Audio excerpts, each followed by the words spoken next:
Hello everybody, in this video we're going to talk about how to find the area of any triangle using sine. It says the area of any triangle is given by 1/2 the product of the lengths of the two sides times the sine of their included angle. So if we have triangle ABC here, we're calling it triangle ABC because we have the capital letters at its vertices, and the sides that are opposite the angle, that's the corresponding side, right? So lowercase a, opposite of angle A, lowercase b, opposite of angle B, and lowercase c, opposite of angle C.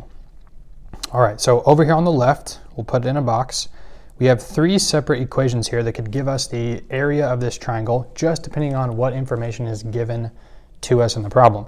So the first one says area is equal to 1/2 BC sine A. So if we see here, this is BC, and their included angle would be angle A, okay?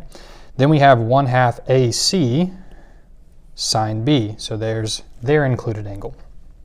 And the last one is 1/2 AB sine C, okay? So what we need is 1/2 the product of two sides and the sine of their included angle. So let's look at one example here.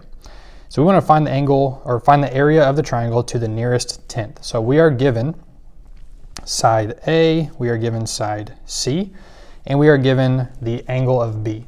So we can say area is equal to 1/2, and we're going to do 15, we're going to do 12, and we're going to say sine of 110, okay? And so now we can just type this in our TI-84 Plus CE graphing calculator, or any calculator that you have that will do sine, cosine, and tangent, okay? So I will link a video in the cards right now it's an overhead view of me doing this on the calculator, so you can see exactly which buttons I'm pushing as I talk through in this video. So we can go about this and show our work. We could go ahead and do 15 times 12 times 1/2, and that gives us 90. So now we can write this as 90 times the sine of 110. So once we have 90 in our calculator, we can hit times and we can hit sine 110, and we hit enter. So this gives us the area of the triangle is equal to 84.6.